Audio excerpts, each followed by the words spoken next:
তো hello' everyone, কি খবৰ? আশা কৰোঁ সকলোৰে ভাল। এতিয়া যিহেতু গমেই পাইছা তোমালোকৰ মাজত মাত্ৰ দুদিন আছে এক্সামৰ কাৰণে।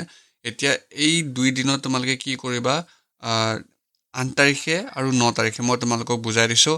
একো ভয় খাবলগীয়া চিটুৱেশ্যন নাই যে এতিয়া তোমালোকে কোনো ধৰণৰ নতুন চেপ্টাৰ আৰম্ভ নকৰিবা। আকৌ এবাৰ কৰিছোঁ, কোনো ধৰণৰ নতুন চেপ্টাৰ আৰম্ভ নকৰিবা এতিয়া। হ'ল? এতিয়া তোমালোকে যদি দেৰিলৈ পঢ়িছিলা ৰাতি এতিয়া পঢ়িবলৈ কোনো প্ৰয়োজন নাই। যিমান পাৰা তোমালোকে দিনতে কমপ্লিট কৰিবলৈ ট্ৰাই কৰা আৰু ট্ৰাই কৰিবা যে এটলিষ্ট 7 to 8 আৱাৰ্ছ যাতে তোমালোকে শুৱা। সেইটো বহুত ইম্পৰ্টেণ্ট হ'ল। Next, no' comparing with others. বেলেগৰ লগত কম্পেয়াৰ নকৰিবা যে সি সিমানখিনি কুৱেশ্যন কৰিছে, সি সিমানখিনি পঢ়িছে, মই ইমানখিনি নাই পঢ়া। সেনেকুৱা কম্পেয়াৰ বৰ্তমান নকৰিবা। তুমি যি পঢ়িছা তুমি নিজৰ লগতেই ৰখোৱা। সেইখিনি হ'ল। বেলেগৰ লগত কেতিয়াও কম্পেয়াৰ নকৰিবা। হ'ল? এতিয়া স্মাৰ্ট ষ্টাৰ্ট ৱাৰিয়ৰ মোড। এতিয়া কি কৰিবা যে ৰিভাইজ ৱাইজলি। এতিয়া কি কৰিবা যে ইম্পৰ্টেণ্ট টপিকছখিনি ৰিভাইজ কৰা। এতিয়া গোটেই চেপ্টাৰটো ৰিভাইজ কৰাৰ কোনো প্ৰয়োজন নাই বা তোমালোকৰ তাত ইমানখিনি টাইমো নাই। এতিয়া অনলি তোমালোকে ইম্পৰ্টেণ্ট টপিকছখিনি ৰিভাইজ কৰা। হ'ল? দেন প্ৰেক্টিছ ৰাইটিঙৰ ওপৰত অকণমান মনোযোগ দিবা। এতিয়া তোমালোকে লিখা প্ৰেক্টিছ কৰা অলপ। কেনেধৰণে নতুন মানে নিট এটা চাফ চিকুণৰে যেনেকৈ লিখিব লাগে সেইখিনি লিখিবলৈ তোমালোকে বৰ্তমান ট্ৰাই কৰা। হ'ল? Then sleep well and stay calm. একদম ধৈৰ্য ৰাখিবা। ভয় খাবলগীয়া একো নাই। মই যেতিয়া দিছিলোঁ মোৰ টাইমতো মই বহুত পেনিক কৰিছিলোঁ এক্সামৰ 2 দিনৰ আগত। এতিয়া তোমালোকে পেনিক কৰিবলগীয়া কোনো চিটুৱেশ্যন নাই, যিহেতু তোমালোকে গমেই পাইছা এতিয়া তোমালোকৰ 45টা MCQ আহে। চ' MCQ কুৱেশ্যনখিনিতো এটেম্প কৰা। সহজেই অলৰেডি তোমালোকক স্কুলত বা টিউশ্যনত য'ত কৰি আছে তোমালোকে তাত বুজাই দিছে যে কেনেধৰণৰ কুৱেশ্যন আহিব। চ' মেক্সিমাম কুৱেশ্যন যদি চোৱা তোমালোকে প্ৰিভিয়াছ ইয়েৰ কুৱেশ্যন যদি কৰিছা তাৰ পৰাই আহিব। মই অলৰেডি তোমালোকক কৈছিলোঁ হয়নে? আৰু ইয়াতে 7-8 ঘণ্টা শুবা। হ'ল? এনেকুৱা নহয় যে 12 ঘণ্টা 13 ঘণ্টা কুৱেশ্যন নহয়। এটলিষ্ট 6-7 আৱাৰ্ছ নৰ্মেল যোনটো যেনেকৈ শুইছিলা সেনেকৈ শুবা। হ'ল বুলি যে গোটেই ৰাতিটো পঢ়ি থাকিবা সেইটো নহয়। অ'কে? দেন চোৱা, ডে 1 মিনছ তোমালোকে 8 তাৰিখে কি কৰিবা যে ইম্পৰ্টেণ্ট কি কৰিবা যে ইম্পৰ্টেণ্ট তোমালোকৰ ডেফিনেশ্যনছখিনি, ইম্পৰ্টেণ্ট সংজ্ঞাখিনি তোমালোকে চাব পাৰা। দেন তোমালোকে ইম্পৰ্টেণ্ট ফৰ্মুলাছখিনি তোমালোকে ৰিভাইজ কৰিব পাৰা। দেন লজ এণ্ড থিয়ৰেমছ, যোনবোৰ তোমালোকৰ ইম্পৰ্টেণ্ট পইণ্টছ থাকে, পইণ্টছখিনি ৰিমেম্বাৰ কৰিব পাৰা। আৰু চেপ্টাৰ শেষত যোনখিনি চামাৰি থাকে সেইখিনি চাব পাৰা। দেন তোমালোকৰ ইম্পৰ্টেণ্ট ডায়েগ্ৰামছ, সমাজ বিজ্ঞানৰে হওক বা বিজ্ঞানৰে হওক বা বিজ্ঞানৰ যোনবোৰ তোমালোকৰ জীৱ বংশ বিস্তাৰ কৰে সেইটো চেপ্টাৰৰ পৰা যদি কিছুমান প্ৰিভিয়াছ ইয়েৰ কুৱেশ্যন চাইছা, চ' তাতে যদি কিছুমান ডায়েগ্ৰামছ চিত্ৰ আঁকিবলগীয়া কুৱেশ্যনছ আছে বা চিত্ৰ দি পেলাই তাত কোনটো কি বুজাইছে সেনেকুৱা কুৱেশ্যন আহিছে, তো সেনেকুৱা কুৱেশ্যনো এবাৰ চাই যাব পাৰা। হ'ল? Then important dates and names for social science is very important. সমাজ বিজ্ঞানৰ কাৰণে ইম্পৰ্টেণ্ট ডেটছ, ইম্পৰ্টেণ্ট নেমছ সেইখিনি তোমালোকে মনত ৰাখিবা। হ'ল? এতিয়া বৰ্তমান তোমালোকে সৰু যদি শ্বৰ্ট নোটছ বনাইছিলা সেইখিনিৰ ওপৰতে চাবা। হ'ল? দেন ডে 1 আফটাৰনুন, 8 তাৰিখে দুপৰীয়া আফটাৰনুনত কি কৰিবা যে প্ৰেক্টিছ কৰিবা। কি প্ৰেক্টিছ কৰিবা যে প্ৰিভিয়াছ ইয়েৰ কুৱেশ্যনছ তোমালোকৰ যদি আছে, প্ৰিভিয়াছ ইয়েৰ কুৱেশ্যন এটলিষ্ট 2024খন ছল্ভ কৰি যাবা এবাৰ। 2025খন ছল্ভ কৰিবা। হ'ল? যদি অলৰেডি কৰি চাওঁ, কোনো হাৰ্ড এণ্ড ফাষ্ট ৰুল নহয়, যদি কৰি চাওঁ আকৌ এবাৰ কৰা 25খন। হ'ল? পাৰিলে 24খন কৰা। এণ্ড দেন 9 তাৰিখে তোমালোকে 25খন কৰিবা। হ'ল? আৰু এক্সামত যোৱাৰ আগতে 25খনৰে ওপৰে চাই যাবা। হ'ল? সেইটো কৰিব পাৰা। মডেল টেষ্ট পেপাৰছ, এতিয়া বৰ্তমান 2 দিন আছে, 2 দিনত এখন হ'লেওতো প্ৰেক্টিছ মডেল টেষ্ট পেপাৰ তোমালোকে এটেম্প কৰিব পাৰা। চ' এখন চোৱা, চ' তাৰে যদি কিছুমান কুৱেশ্যন নোৱাৰা আছে সেইখিনি কোনটো চেপ্টাৰৰ কোনটো টপিকৰ পৰা আহিছে সেইখিনি আইডেণ্টিফাই কৰা। Then golden rule is right answers with timing, even if you know' the answer write it fully. যদি তোমালোকে এনচাৰটো জানাও যে পোহৰ প্ৰতিফলনৰ 2টা নিয়ম লিখা বুলি কুৱেশ্যনটো আহিছে, যদি তোমালোকে জানাও যে পোহৰ প্ৰতিফলনৰ 2টা নিয়ম হ'ল এইকেইটা। হ'ল? সেই 2টা নিয়ম যদি তুমি জানাও সেইকেইটা লিখা। জানিলেও লিখা। এনেকুৱা নহয় যে কুৱেশ্যনটো জানো কাৰণে মই এৰি থৈছোঁ, ন, লিখা। প্ৰপাৰ টাইমিং, এখন ডেস্কত বহা, টেবুলত বহা, এখন কুৱেশ্যন পেপাৰ লোৱা। যোনখন কুৱেশ্যন পেপাৰে নহওক, 24 হওক বা 25 হওক, এখন টেবুলত বহা এণ্ড প্ৰপাৰ 3 ঘণ্টা টাইম দি পেলাই লিখা। হ'ল? কুৱেশ্যনখন ছল্ভ কৰা। হ'ল? ইয়াতে ৰাইটিং মেটাৰ্ছ কৰিব। তোমালোকৰ 45টা MCQ, বাকীখিনিতো লিখিবতো লাগিবই, হয় নহয়? নেক্সট, ডে 1 ইভিনিং, ভাটি পেলাই কি কৰিবা যে টাৰ্গেট উইক এৰিয়াছ। কুৱেশ্যনখন কৰিলা, কুৱেশ্যনখন কৰাৰ পিছত তোমালোকে গম পাবা যে কোনখিনি তোমালোকৰ ৰৈ গৈছে, কোনখিনি কৰিবলগীয়া আছে, তোমালোকৰ কিহৰ ওপৰত কাম কৰিবলৈ বৰ্তমানো তোমালোকৰ প্ৰয়োজন আছে, সেই মডেল কুৱেশ্যন পেপাৰখন বা সেই প্ৰিভিয়াছ ইয়েৰ কুৱেশ্যন পেপাৰখন তোমালোকে কৰিলে গম পাবা। হ'ল? চ' পিক অনলি 2 to 3 উইক চেপ্টাৰ্ছ। তো ইভিনিঙত কি কৰিবা যে সেই কুৱেশ্যন পেপাৰখন কৰিলা, কুৱেশ্যন পেপাৰখিনি উইক টপিকছকেইটা আইডেণ্টিফাই কৰিলা। চ' আইডেণ্টিফাই কৰাৰ পিছত তোমালোকে কোনটো ছাবজেক্টৰ কোনটো টপিকৰ পৰা কুৱেশ্যনটো আহিছিল সেইটো চোৱা। বা তোমালোকে যদি কোনোবা তোমালোকৰ উইক চেপ্টাৰ্ছ আছিল যে এবাৰ চালেই হৈ যাব বুলি ভাবিছিলা বা সেইটোৰ পৰা বেছি মাৰ্কছ নাহে, হ'ল? চ' সেনেকুৱা যোনকেইটা উইক টপিকছ আছে তো সেইকেইটা তোমালোকে চাই যাব পাৰা। হ'ল? The tactic revise important and repeated questions only. তোমালোকৰ যিহেতু গমেই পোৱা তোমালোকৰ মেক্সিমাম কুৱেশ্যন ৰিপিটেড হৈ থাকে, জাষ্ট কুৱেশ্যনটোৰ লেংগুৱেজটো সলাই দিয়ে আৰু এনচাৰটো বাকী একেই থাকে। চ' সেনেকুৱা ধৰণৰ কুৱেশ্যনো তোমালোকে বহুত দেখিবলৈ পাবা। হ'ল? দেন ৱাৰ্ণিং, ড'ণ্ট গ' ডিপ, বি স্মাৰ্ট। এতিয়া তোমালোকে কিতাপখনৰ ভিতৰত যাই পেলাই কুৱেশ্যন কৰিবলগীয়া কোনো প্ৰয়োজন নাই, যোনখিনি আছে ওপৰে ওপৰে চোৱা। বি স্মাৰ্ট, এতিয়া বৰ্তমান তোমালোকে স্মাৰ্ট ষ্টাডিৰ প্ৰয়োজন হ'ব। হ'ল? ডে 1 নাইট, 8 তাৰিখে ৰাতি কি কৰিবা যে উইন ডাউন এণ্ড ৰিচাৰ্চ। হ'ল? মানে কি কৰিবা যে যিমানখিনি পঢ়িলা সেইখিনি তোমালোকে কি কৰিব লাগিব, ৰিভাইজ কৰিব লাগিব, লাইট ৰিভিজন কৰিব লাগিব।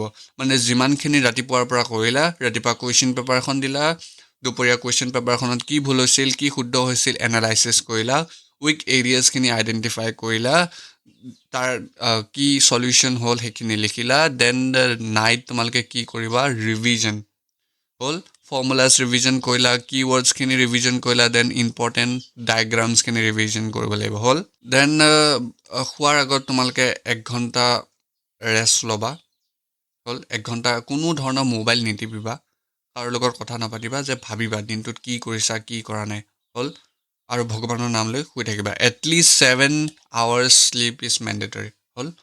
এইখিনি টাইমত তোমালোকে 2 ঘণ্টা 3 ঘণ্টা শুম বুলি নাভাবিবা। হ'ল? এণ্ড ডে 2 মষ্ট ইম্পৰ্টেণ্ট, তাৰমানে হ'ল আমাৰ তাৰিখ 9 তাৰিখ। হ'ল? যে কি কৰিবা, day 2 strategy, the final polish. এইখিনি টাইমত তোমালোকে কোনো ধৰণৰ নতুন আৰম্ভ কৰিবলগীয়া নাই। চ' মৰ্ণিং ৰুটিন তোমালোকে কি কৰিবা যে কুইক ৰিভিজন অফ ফৰ্মুলাছ। তোমালোকৰ যোনখিনি ফৰ্মুলাছ আছিল বা প্ৰথম দিনা তোমালোকৰ ইংলিছ আছে বা MIL আছে, ৰাইট? ইংলিছ আছে। চ' ইংলিছত তোমালোকে কি কৰিবা যে ইম্পৰ্টেণ্ট যোনখিনি ছাপ'জ পইম এটা আছে, চ' সেই পইমটোৰ ইম্পৰ্টেণ্ট যোনখিনি চামাৰী হয় সেইখিনি তোমালোকে চাই যাবা। ইম্পৰ্টেণ্ট তোমালোকৰ কি হয়, গ্ৰামাৰখিনি চাবা। হ'ল? চ' ইম্পৰ্টেণ্ট তোমালোকৰ যদি মেথছৰ আগৰ দিনা বা ছায়েন্সৰ আগৰ দিনা কি কৰিবা যে ইম্পৰ্টেণ্ট ফৰ্মুলাছ, ডেফিনেশ্যনছ, ডায়েগ্ৰামছ এইখিনি চাবলৈ ট্ৰাই কৰিবা। আৰু টেকনিক কি কৰিবা যে পাৰিলে আমি চিঞৰি পঢ়িলে আমাৰ মনত ৰখে ন, ঠিক তেনেদৰে কৰিবা। তোমাৰ যেনেকৈ পঢ়িলে মনত ৰখে তেনেকৈ কৰিবা, বিকজ সেইটো হ'ল এক্সামৰ আগৰ দিনা। হ'ল? দেন ডে 2 আফটাৰনুন কি কৰিবা যে এনাৰ্জি প্ৰিজাৰ্ভেশ্যন। ইয়াতে কোনো ধৰণৰ তোমালোকে মানে কাম কৰিব দিয়া নাই। The rule only light revision কৰিবা। হ'ল? লাইট ৰিভিজন মিনছ ওপৰে ওপৰে পঢ়িবা, একদম ভিতৰত সোমাই পেলাই যাবলৈ নাই। অলৰেডি যিমানখিনি পঢ়িবলগীয়া আছিল পঢ়িলা, কোনো ধৰণৰ চেঞ্জ হ'বলগীয়া একো নাই ইয়াতে এক্সামত। হ'ল? Then the prohibition, no' heavy problem solving. যদি মেথছ আছে বা ছায়েন্স আছে, কোনো ধৰণৰ তোমালোকে টাফ কুৱেশ্যন নুঠাবা এক্সামৰ আগদিনা, যি ছাবজেক্টেই নহওক। যদি তোমালোকৰ ইংলিছো আছে, ইংলিছৰ প্ৰিভিয়াছ ইয়েৰ কুৱেশ্যন পেপাৰখন যদি ছল্ভ কৰি আছা, কোনো ধৰণৰ হেভি কুৱেশ্যন তোমালোকে ছল্ভ নকৰিবা। যোনটো কুৱেশ্যন নাজানা, ইয়াতে মাথা মাৰি একো লাভ নাই এক্সামৰ আগদিনা। হ'ল? Then the affirmation, trust your preparation. তোমালোকে যি পঢ়িছা সেইখিনিৰ ওপৰত ট্ৰাষ্ট কৰিবলৈ শিকা। হ'ল? ট্ৰাষ্ট ৰাখিবা, বিলিভ ৰাখিবা। অলৰেডি যিমানখিনি কৰিবলগীয়া আছিল কৰিছাই, হয়নে? চ' ইমান টেনশ্যন ল'বলগীয়া একো নাই। Next, pre exam evening. 9 তাৰিখে ইভিনিঙত কি কৰিবা যে ৰাতি বা সন্ধিয়া সময়ত সেইখিনি টাইমত কি কৰিবা যে কি তোমালোকে এক্সামৰ টাইমত লৈ যাব লাগিব, হয়নে? তোমালোকৰ এডমিট কাৰ্ডখন নাপাহৰিবা। Most important, admit card. Admit কাৰ্ডখন নহ'লে তোমালোকক সোমাবও নিদিয়ে। চ' এডমিট কাৰ্ডখন লগত লৈ যাবা। আকৌ এবাৰ কৈছোঁ, এডমিট কাৰ্ডখন লগত লৈ যাবা। দেন তোমালোকে 2-3টা পেন লৈ যাবা। হ'ল? Then pencil, rubber and scale. হ'ল? এইকেইটা মেণ্ডেটৰী বস্তু, যাতে কাৰো পৰা তোমালোকে এক্সাম হলত বিচাৰিবলগীয়া নহয়, মনত ৰাখিবা, নিজে লৈ যাবা। হ'ল? Next, the inner game.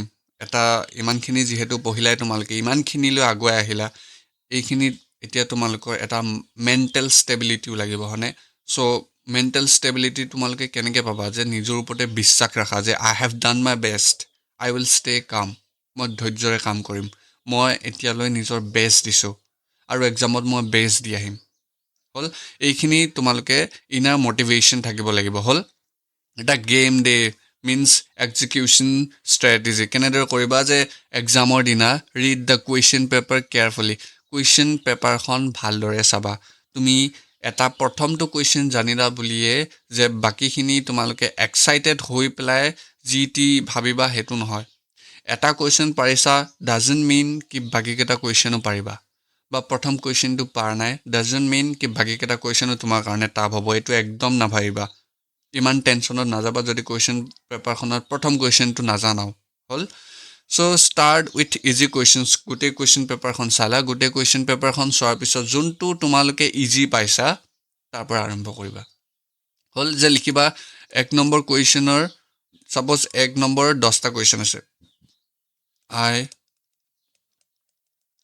3 4 5 6 এনেকৈ 10টা কুৱেশ্যন আছে ছাপ'জ তোমালোকে প্ৰথমে এইটো 4 নম্বৰটো পাৰিছা চ' এনচাৰ দ্য কুৱেশ্যন নম্বৰ 1 দি পেলাই কি লিখিবা যে প্ৰথমে 2 নম্বৰটো লিখা চৰি 4 নম্বৰটো লিখা যে এইটো এনচাৰ এইটো এনেকৈ দিবা যে প্ৰতিটো কুৱেশ্যন ছাপ'জ এতিয়া তোমালোকে 5টা 6টা কুৱেশ্যন কৰিলা কুৱেশ্যন নম্বৰ 1 2 3 4 এনেকৈ হৈ গ'ল 6 নম্বৰ পিছত তোমালোকৰ মনত পৰিছে যে এইটো কুৱেশ্যনৰ এনচাৰ এইটো হ'ব যদি তোমালোকে জাগা এৰি যোৱা নাছিলা তো সেইটো কুৱেশ্যনৰ ওপৰতে আকৌ লিখিবা এনচাৰ দ্য মানে তলত এনচাৰ দ্য কুৱেশ্যন নম্বৰ 1 তাৰপিছত লিখিবা যে তাৰে 5 নম্বৰ কুৱেশ্যনটো এনচাৰ আছিলে এইটো চ' এনেকৈ তোমালোকে লিখিবলৈ ট্ৰাই কৰিবা এনেকৈ নহয় যে প্ৰতিটো কুৱেশ্যনৰ মাজত বেলেগ এটা সোমাই দিলা এইটো নহয় হ'ল then maintain neat handwriting তোমালোকে লেতেৰাকৈ নিলিখিবা লেতেৰাকৈ লিখিলে তোমালোকৰে মাৰ্কছ কাটা যাব মই অলৰেডি কৈছোঁ তোমালোকক হ'ল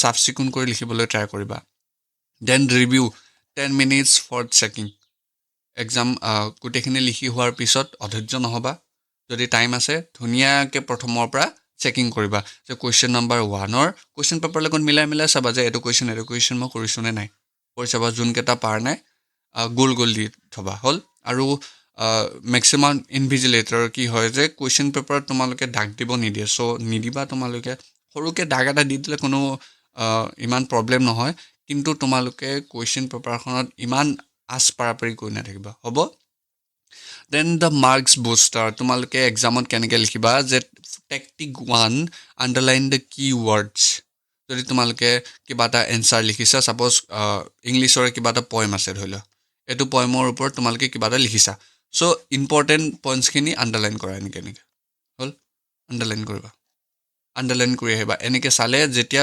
এক্সামিনাৰে টিচাৰজনে তোমালোকৰ বহীখন চাব গম পাব যে ইম্পৰ্টেণ্ট পইণ্টছকেইটা তেওঁ অলৰেডি সেই ষ্টুডেণ্টজনে অলৰেডি অন্তৰ্ভুক্ত কৰি দিছে হ'ল দেন টেকটিক 2 ড ডায়েগ্ৰামছ ৱেৰ এভাৰ নিডেড য'তেই প্ৰয়োজন তাতেই ডায়েগ্ৰাম আঁকিবা হ'ল দেন এভইড দিছ ট্ৰেপছ কি তোমালোকে এভইড কৰিবা কৈ দিছে যে ষ্টাডিং আনটিল 3 AM 3টা বজালৈ পঢ়াৰ কোনো প্ৰয়োজন নাই এতিয়া যি পঢ়িলা সেইখিনি আহিব ইমান টেনশ্যন ল'বলগীয়া একো নাই ৰাতি 3টা 4টা বজালৈ পঢ়াৰ কোনো এতিয়া নিড নহয় হ'ল learning new topics at the last মিনিটত নতুন টপিক পঢ়া মানে ছাপ'জ তোমালোকৰ 10 তাৰিখে এক্সাম আছে ছাপ'জ 10 তাৰিখে তোমালোকে 7টা বজাত কিবা এটা নতুন টপিক পঢ়িছা সেইটো কাম নকৰিবা যি পঢ়িছা টেনশ্যন নল'বা then asking friends how much did you study তুমি কিমানখিনি পঢ়িলা তোমাৰ ফ্ৰেণ্ড এজনক সুধিলানে তুমি কিমানখিনি পঢ়িছা সেইটো কাম নকৰিবা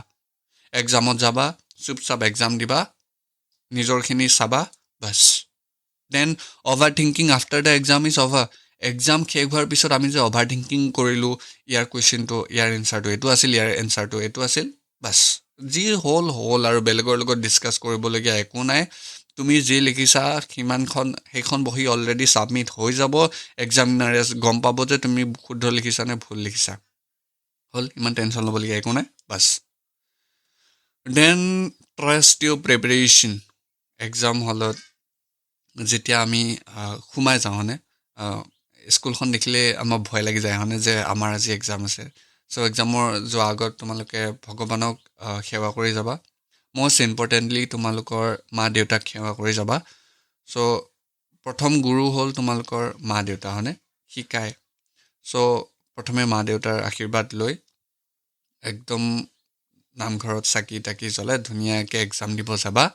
এণ্ড গ' ইন ষ্টে কাম, এক্সিকিউট ইউৰ ষ্টাডি। যি পঢ়ি আহিছা সেইখিনি ওপৰতে এক্সামত আহিব। হ'ল, সেইটো এটা টাইপ অফ বছৰেকীয়া পৰীক্ষাৰ নিচিনাহে হ'ল, একোতো বেলেগ একো নহয়, হয়নে? চ' তোমালোকে টেনশ্যন ল'বলগীয়া একো নাই, জাষ্ট ট্ৰাষ্ট ইয়ৰ প্ৰিপাৰেশ্যন। যিমানখিনি পইচা সিমানখিনিয়ে আহিব। এণ্ড ইমানখিনিয়ে আছিল ভিডিঅ'টোত। আশা কৰিছোঁ বুজি পাইছা। যদি ভাল লাগিছে লগৰবোৰৰ লগতো শ্বেয়াৰ কৰি দিবা। এণ্ড ইংলিছ আছে তোমালোকৰ 10 তাৰিখে, হয়নে? সেইটো কাৰণে অল দ্য বেষ্ট। আকৌ লগ পাম, ঠিক আছে? Thank U.